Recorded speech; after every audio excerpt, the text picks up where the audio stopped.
kind of know where that money's flowing, isn't it easier to regulate it there rather than through what people see on their computer screens? I think it's much easier.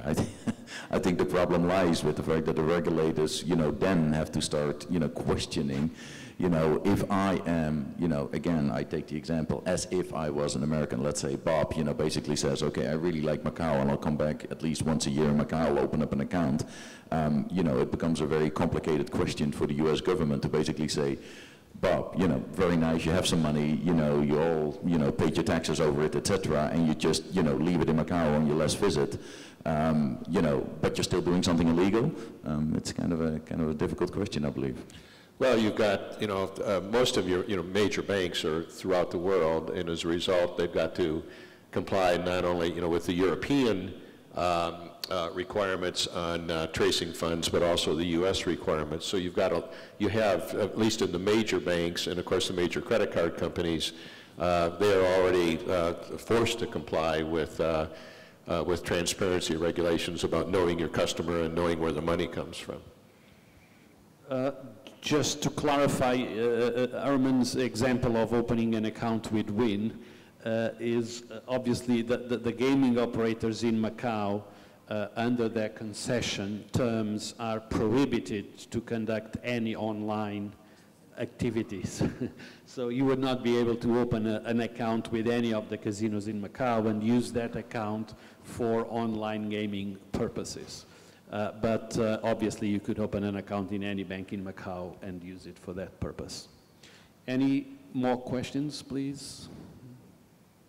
Lady there.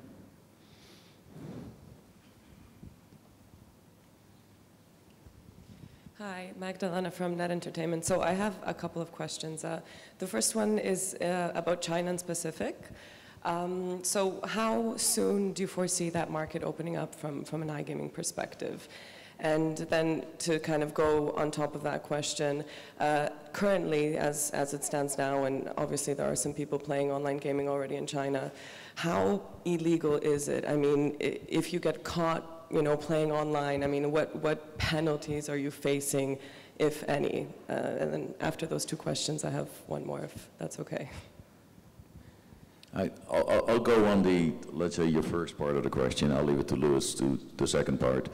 If I go on the first part of the question, and basically you say, how soon is iGaming allowed? Again, I want to go back and re-emphasize, the Ministry of Finance is not going to regulate iGaming or recognize iGaming as iGaming or, online gaming. It's going to recognize it as a distribution channel, as a form of gaming of existing product that they have approved that now can be offered via the mobile and via the internet.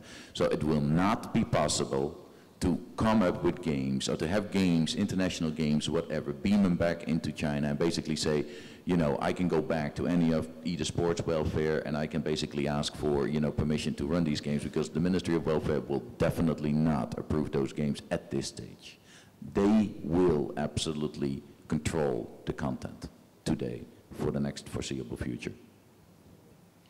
Well, I would not adventure myself in providing you that response in terms of what actually the criminal or administrative measures that would be imposed in China.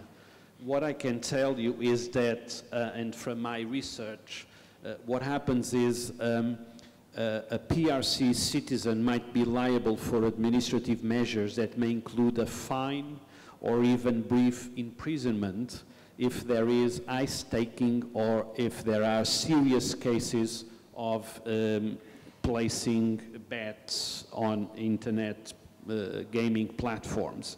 But the criteria on applying these measures is really very opaque for us, so I don't know exactly how these would be applied. But in general terms, there is no criminal prosecution if you're just accessing a website from within China and placing a bet.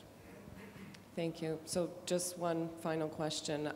It goes around the demographics of who's actually playing online in Asia. I mean, if you walk the casino floors here in Macau, obviously they're very full and very busy. Are these the same players that would play online as well, or are they basically a different demographic to who would be playing online in Asia?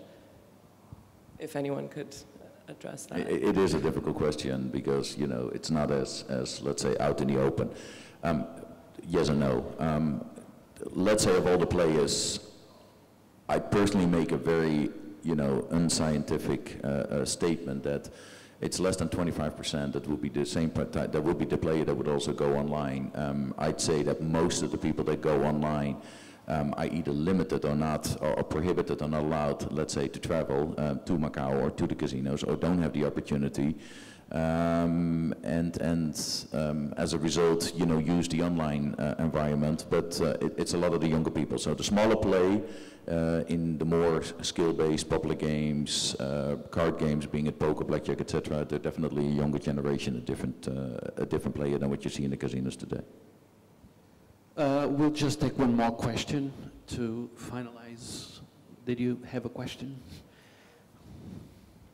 No, I was just wondering, how much does religion affect the legislation process in countries with a large Muslim population? It must have an effect on the political and legislation thinking in these countries. Anybody knows anything about it? It has a tremendous effect on Indonesia, as an example, and I can personally say that... Malaysia as well. Yeah, and I can personally say that I was extremely active in the early 2000s in trying to move some legislation through Indonesia, basically working with the government as an advisor to basically try to really help them to come up with some, you know, possible solutions. The government at that time fell quite quickly, and I wasn't able to finish, let's say, what we started.